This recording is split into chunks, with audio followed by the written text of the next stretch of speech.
was your first instrument? Bass guitar. Bass guitar. You've been playing bass your whole life?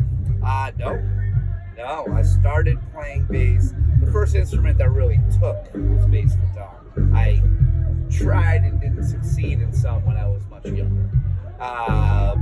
So I guess backtracking, I messed around with piano a little bit when I was a kid because my parents made me.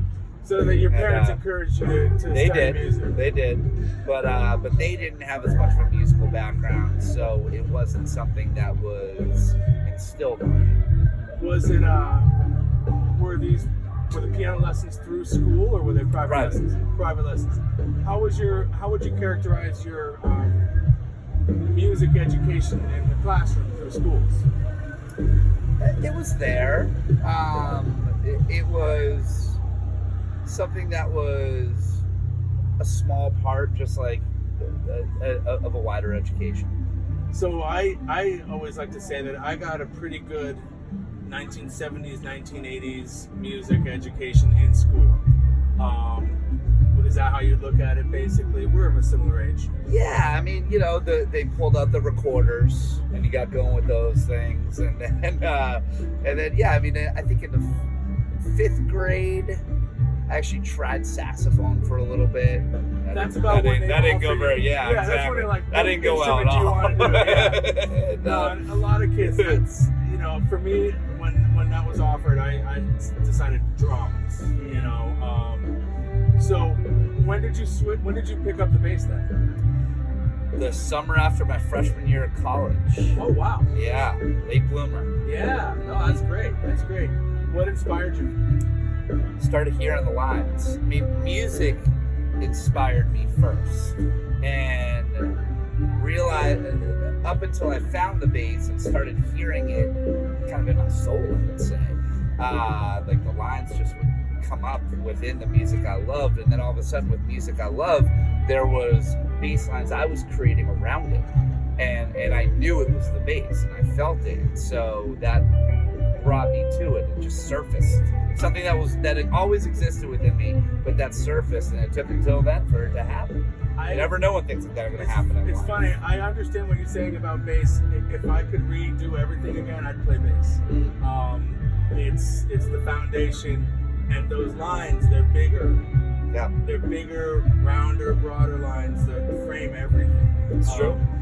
Yeah. So something you said I think is really important. You said it was music that inspired you, and so you were a hardcore listener. Yeah, that's the thing about life and how things that interest you lead to talent, which could lead to career or passion or whatever it is you got to find the joy in life. And for me and for a lot of people out there, that is music. And so that's something that led me there. But, it's interesting on why we're sitting down. Things like rhythm, things like melody, that's stuff that can shape who you are no matter what. Yeah. No matter what you do, it doesn't have to be through an instrument. Yeah. It's just an important piece of life in general. And so, and it can lead into any field and be valuable. So, the question I'm asking everybody is, what do the two words music and powers mean to you? Where does that take you immediately? And it could be a whole lot of places. Sure. It takes me into when music can empower your soul, can empower your sense of self, it inspires confidence, because the rhythm that's within you through music can keep you coordinated in anything that you choose to do, and can keep a tempo of what you're trying to do in life. The melodies out there that you are feeling, that can lead to the precision of whatever you're trying to do. And so those things, oftentimes, they're a vessel towards a musical instrument. Oftentimes they're a vessel towards building a building through architecture or science or teaching or whatever it could be. And so music empowers is if you can really teach children, and I'm speaking as a father right now, if you can teach children from a young age so that it's under their skin from the get-go, it's in their soul from the get-go, you can teach them about rhythm, about melody, and music is the perfect way to get that, for obvious reasons, then that's going to empower our children to do whatever they want, to have the confidence, to have the feel and the drive, and to do whatever they want to in life. And, that mixed with proper guidance from parents, mentors, whatever it turns out to be, that right there is going to create more success stories in the world than we could possibly imagine. So you said something really cool. You said a lot of things really cool, but one thing you said, I don't think you even meant to say it, when you said the melodies out there that we feel. Now, that sort of implies that there's an inherent synesthesia to everything. Yes. So we can feel melody, and that we can hear art. Maybe we can hear visual art. That we can see melody, we can hear colors. And that maybe. And now some people clearly say that that's how they interact with the world and how their senses work. And we identify that as sort of a condition, not a bad condition, but that's a special thing. Do you think that might be a Western thing where we have compartmentalized everything and we've just isolated music as something we hear and art is something, visual art is something we see? Or is that a Western thing? As we were talking about earlier, in other global cultural traditions, there's a lot more integration of the arts and music into other forms of teaching and other forms of knowledge. I'm not sure about the Western versus not on that end.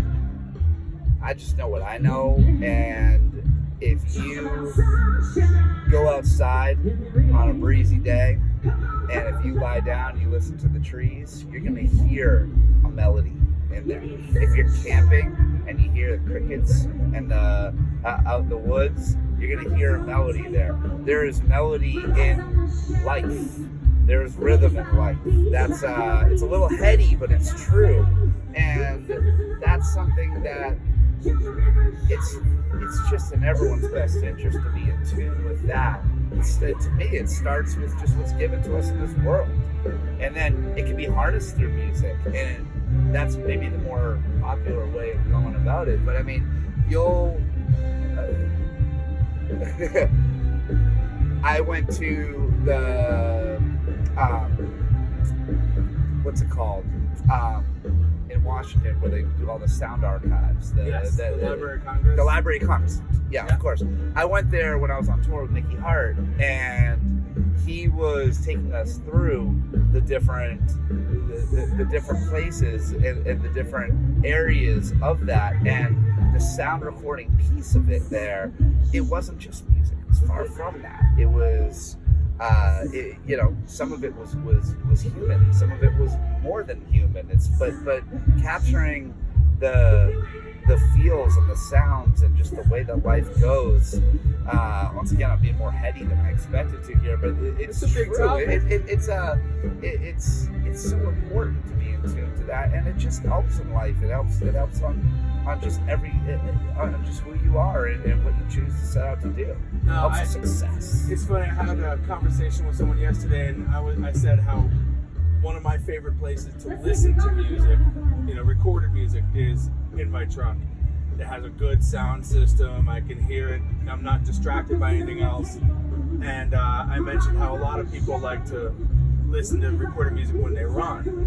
And I can't remember who I was talking to, but he said, "Oh, I never listen to music when I run. When I run, I hear my footsteps and I hear the wind through the trees, and it creates its own music for me that I wouldn't be hearing otherwise, and it's my only opportunity to hear that. I can hear music anytime, but I can't hear that." I've written some of my best songs being out there and just doing something and hearing a piece of nature just going, and that's inspired me to get some type of rhythm or some type of melody in my head that turns into a song, and that's great. But I mean, going back to just teaching this stuff, just empowering for it doesn't matter what age you are. Obviously, it's nice to put that in something else, but then again, you can find it at any point in life. You can open yourself up to this, and you can. It feels so good when you truly get into something like this. It does, and it changes your life.